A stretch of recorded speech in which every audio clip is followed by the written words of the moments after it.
जोहार साथियों, मैं मुकेश बिरुआ, आपका मेरे इस चैनल में स्वागत है।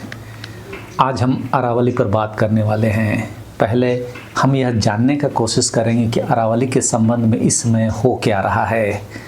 अरावली इस समय खबरों में इसलिए आया क्योंकि सुप्रीम कोर्ट ने एक फैसला सुनाया जिसमें 100 मीटर की ऊंचाई के ऊपर जहां भी ऊंचाई है उसे ही अरावली पर्वत श्रृंखला मानी जाएगी, बाकी को खनन के लिए खोल दिया जाएगा।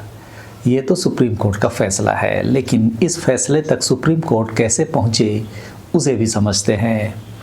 इससे पहले कि सुप्रीम कोर्ट की राह हम समझें, राजनीति के मकसद को इस तरह समझ लें कि वास्तव में सत्ता के लिए राजनीति होती है और सत्ता राजनीतिज्ञों को संसाधनों पर कब्जा के लिए चाहिए होता है। तो अरावली का मामला भी संसाधनों पर कब्जा की लड़ाई ही है।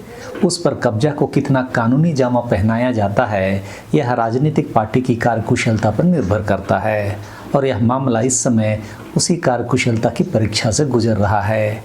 अरावली को लूटने के काम को कितना कानूनी बनाया जाएगा, उतना राजनीतिक पार्टी की क्षमता को दिखाएगा, केंद्र और राज्य सरकार की कार्यकुशलता को दिखाएगा। 13 अक्टूबर को ministry of environment, forest and climate change या पर्यावरण, वन और जलवायु परिवर्तन मंत्रालय ने सुप्रीम कोर्ट को अरावली के लिए 100 मीटर की नई परिभाषा का प्रस्ताव दिया। ठीक अगले दिन सुप्रीम कोर्ट की सेंट्रल एम्पावर्ड कमेटी, यानी कि शॉर्ट में हम इसे CEC कहेंगे, उसने बेंच की मदद कर रहे एमिकस क्यूरी को लिखा कि उन्होंने इस सिफारिश की जांच या मंजूरी नहीं दी है। फिर 20 नवंबर को सुप्रीम कोर्ट ने मंत्रालय की 100 मीटर की सिफारिश मान ली। CEC एक ऐसी संस्था है जिसे 2010 में सुप्रीम कोर्ट ने पर्यावरण और जंगलों से जुड़े अपने आदेशों की निगरानी और पालन सुनिश्चित करने के लिए बनाया था। इंडियन एक्सप्रेस द्वारा देखे गए 14 अक्टूबर के अपने लेटर में CEC ने इस बात पर जोर दिया कि अरावली पहाड़ियों और उसकी रेंज की इकोलॉजी की सुरक्षा और संरक्षण सुनिश्चित करने के लिए फॉरेस्ट सर्वे ऑफ इंडिया या शॉर्ट में FSI द्वारा बनाई गई परिभाषा को अपनाया जाना चाहिए। FSI ने राजस्थान के 15 जिलों में 40,441 वर्ग किलोमीटर इलाके को अरावली के तौर पर मैप किया था, जिसमें कम से कम ऊंचाई वाले और कम से कम 3 डिग्री ढलान वाले इलाके शामिल थे। इस परिभाषा के अनुसार निचली पहाड़ियों को भी अरावली के तौर पर सुरक्षित रखा जाएगा। फॉरेस्ट सर्वे ऑफ इंडिया ने यह काम 2010 में सुप्रीम कोर्ट के आदेश के तहत CEC द्वारा नियुक्त किए जाने के बाद किया था। जब इंडियन एक्सप्रेस ने पूछा कि क्या मंत्रालय की अरावली की 100 मीटर की परिभाषा के खिलाफ CEC का रुख तत्कालीन chief justice of India BR Gavai की अगुवाई वाली सुप्रीम कोर्ट की बेंच को बताया गया था, तो एमिकस क्यूरी के परमेश्वर ने टिप्पणी करने से इनकार कर दिया। लेकिन कोर्ट में अरावली पहाड़ी और रेंज की नई परिभाषा के असर और कमियां वाले एक टाइटल पावर प्रेजेंटेशन में एमिकस क्यूरी ने मिनिस्ट्री की 100 मीटर की परिभाषा का विरोध करने के लिए FSI के मटेरियल पर बहुत ज़्यादा भरोसा किया।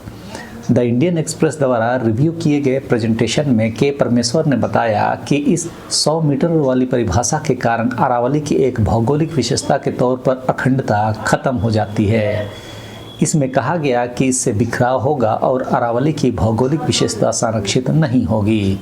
और आखिर में कहा गया कि ministry of environment, forest and climate change द्वारा सुझाया गया तरीका अस्पष्ट है और इसे स्वीकार नहीं किया जा सकता। भारत सरकार का पर्यावरण, वन और जलवायु परिवर्तन मंत्रालय अरावली को बचाने के बजाय ख़त्म करने का राय दे रहा है। किसके लिए? मैंने पिछले कुछ वीडियो में आपको बताया ही था कि चुनिंदा औद्योगिक समूहों की एक कॉरपोरेट लॉबी जो सीधे प्रधानमंत्री के कार्यालय तक पहुंच रखती है, उसके प्रभाव को आप यहां नज़रअंदाज नहीं कर सकते। नहीं तो जो विभाग वनों को बचाने के लिए बना हो, पर्यावरण को बचाने के लिए बना हो, वह क्यों अरावली को ख़त्म करने का प्लानिंग देगा।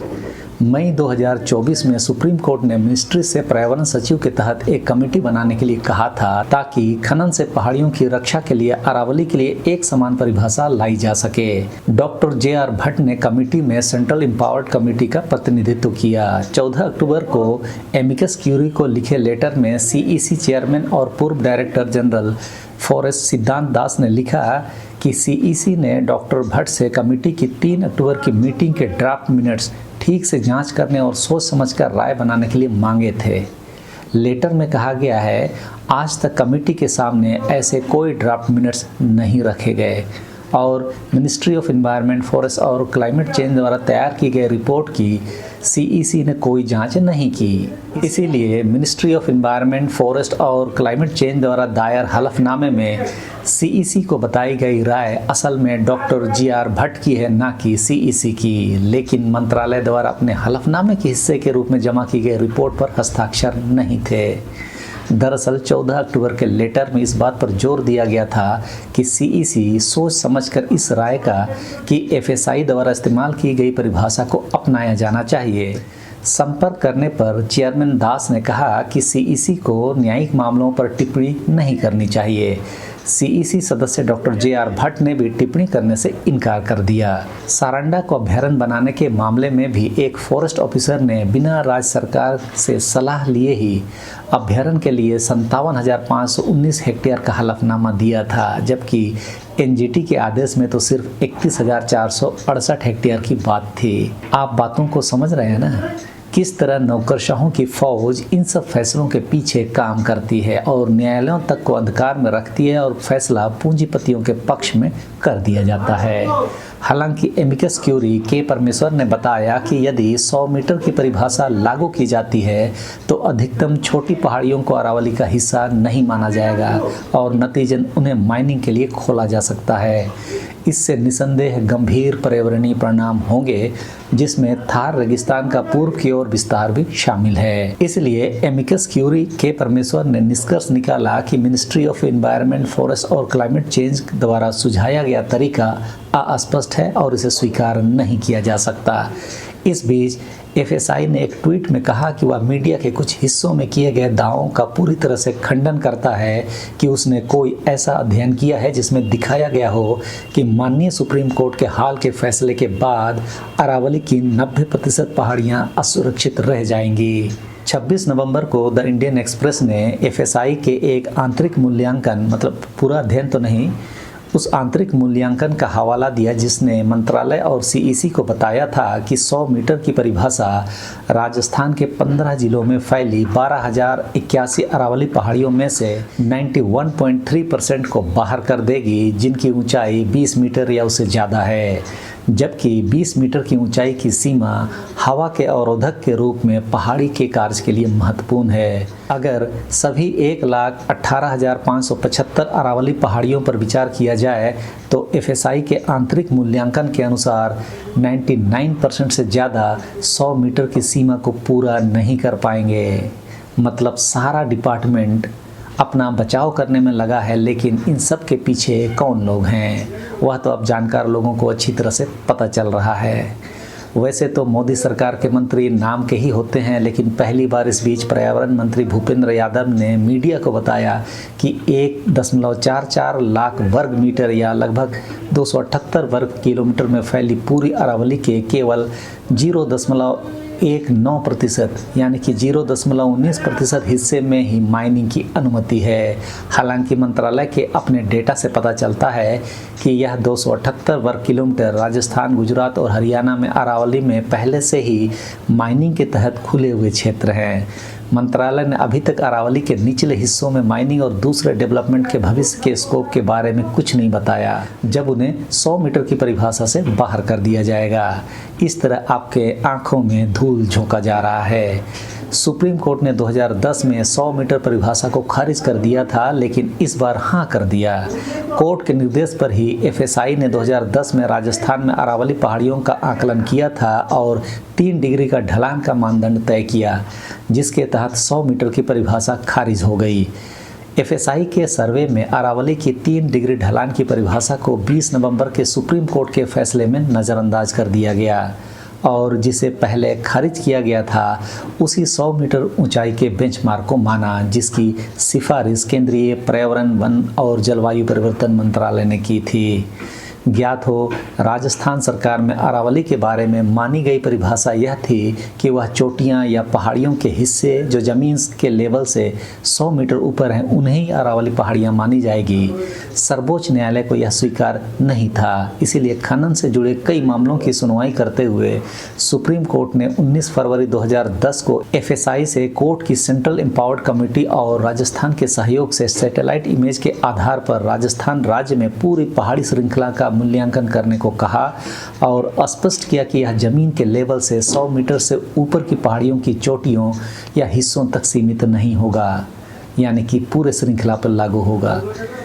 सुप्रीम कोर्ट के आदेश में आगे कहा गया कि अरावली पहाड़ियाँ राजस्थान के 15 जिलों में 50,000 वर्ग किलोमीटर से अधिक क्षेत्र में फैली हुई है और कई सालों से बहुत बड़े पैमाने पर अंधाधुंध खनन गतिविधियों के कारण पारिस्थितिक असंतुलन हुआ है और अरावली पहाड़ी श्रृंखला के कई हिस्से नष्ट हो गए हैं। इस बेंचमार्क का इस्तेमाल करके FSI ने राजस्थान के 15 जिलों में 40,441 वर्ग किलोमीटर इलाके को अरावली के रूप में पहचाना।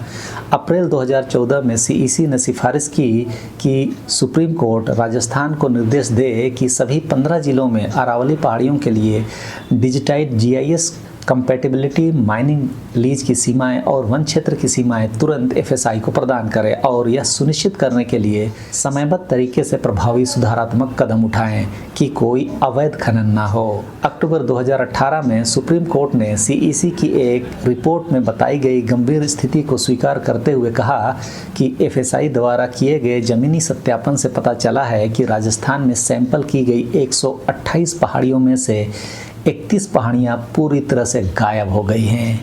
अगर देश में पहाड़ गायब हो जाएंगे तो क्या होगा?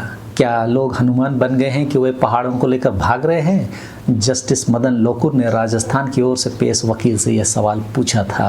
जब सुप्रीम कोर्ट ने मई 2024 में इस मामले पर फिर से विचार किया ताकि गुजरात, राजस्थान, हरियाणा और दिल्ली इन 4 राज्यों के लिए अरावली की एक आम परिभाषा मिल सके, तो CEC और FSI दोनों इस काम के लिए बनाई गई कमेटी का हिस्सा थे।